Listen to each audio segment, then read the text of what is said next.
Om Swastiastu. Selamat pagi anak-anak. Bagaimana kabar kalian hari ini? Semoga Ibu menemui kalian dalam keadaan sehat dan berbahagia bersama keluarga. Nah, hari ini Ibu akan menjelaskan tentang apa ya kira-kira? Ya, hari ini kita akan belajar tentang ciri-ciri makhluk hidup. Ya, apa ciri-cirinya kira-kira? Nah, ini dia. Ciri-ciri makhluk hidup itu ada bernapas, berkembang biak, memerlukan makanan dan air, bergerak, mengalami pertumbuhan dan peka terhadap rangsang. Ya, lanjut. Nah, apa itu bernapas? Ini ya. Bernapas itu adalah merupakan menghirup udara dan menghembuskannya kembali ke lingkungan.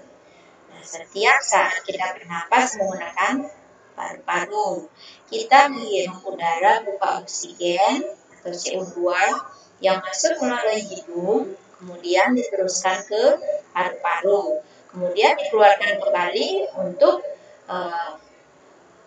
dikeluarkan kembali dalam bentuk karbon dioksida atau CO2 ya. Nah, alat pernapasan setiap makhluk hidup itu berbeda-beda ya Nana. Seperti kita manusia, kita bernapas dengan paru-paru. Ikan bernapas dengan insang. Kata dia bisa bernapas dengan kulit dan paru-paru.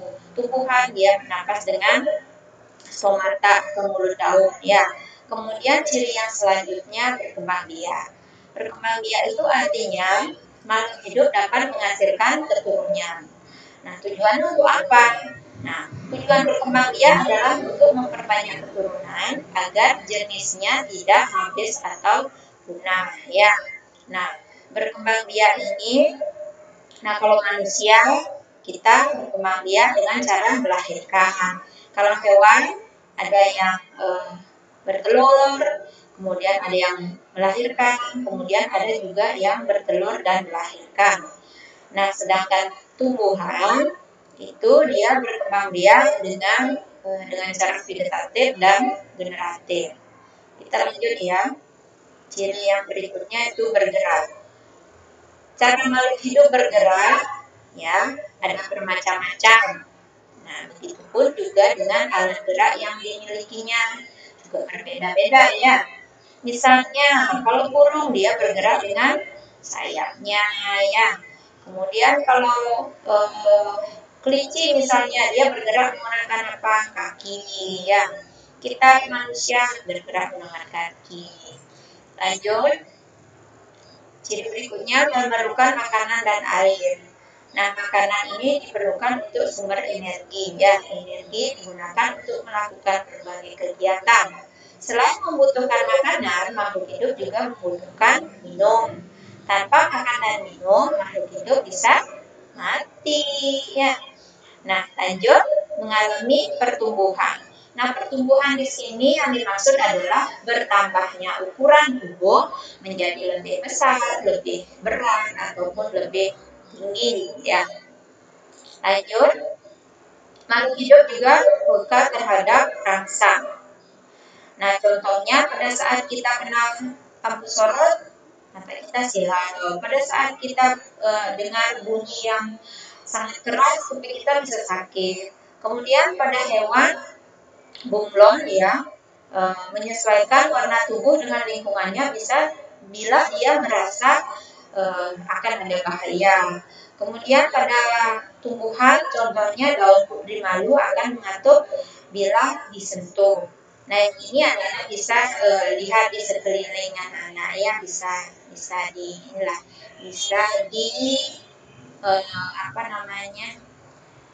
dilihat nanti misalnya putri malu itu ya. Kebutuhan makhluk hidup. Nah, kira-kira kebutuhan makhluk hidup itu apa saja? Nah, ini yang pertama. Makanan ya. Makanan, makhluk hidup memerlukan makanan. Makanan adalah sumber energi bagi makhluk hidup. Tanpa makanan, makhluk hidup akan mati. Nah, melalui makanan, makhluk hidup menghasilkan energi panas sehingga tubuhnya menjadi hangat. Kemudian selain makanan, makhluk hidup juga membutuhkan air. Air berfungsi agar tubuh tidak mengalami kekeringan atau dehidrasi ya. Seperti halnya kita berapa kita harus minum air sehari, Bu? Nah, itu misalnya.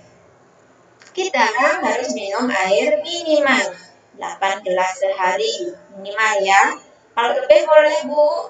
Boleh. Boleh sekali. 10 gelas boleh, Bu? Boleh ya. Minimal 8 gelas sehari. Lanjut.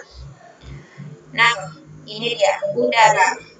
Udara, makhluk hidup membutuhkan udara untuk bernapas. Tanpa udara, makhluk hidup akan mati.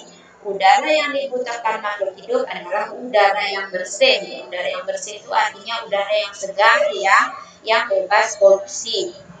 Kemudian cahaya matahari. Cahaya matahari dibutuhkan hewan dan manusia untuk menghangatkan tubuhnya, menerangi lingkungannya, dan untuk mengeringkan berbagai benda. Tumbuhan memerlukan cahaya matahari untuk melakukan proses fotosintesis. Lanjut, yang terakhir, tempat tinggal. Makhluk hidup memerlukan tempat tinggal. Manusia membutuhkan rumah sebagai tempat perlindungan. Hewan dan tumbuhan pun membutuhkan tempat untuk berlindung. Nah, tempat tinggal hewan itu disebut kandang ya, atau sarang. Sedangkan tumbuhan menggunakan tanah dan air sebagai tempat tinggalnya. Nah, sampai di sana materi yang Ibu berikan, mudah-mudahan anak-anak bisa pahami. Dan untuk latihan soal nanti akan Ibu share pada Google Classroom. Ya, nanti silakan anak-anak jawab dengan memakai buku tugas, diisi identitas lengkap, dan nanti setelah selesai bisa di store lewat halaman tugas pada Google Classroom. Sampai di sini penjelasan Ibu. Ingat jaga kesehatan, jangan lupa protokol kesehatan, dan semoga pandemi ini cepat berakhir dan kita bisa kembali ke sekolah seperti biasa. Om Santi, Santi, Santi. Om.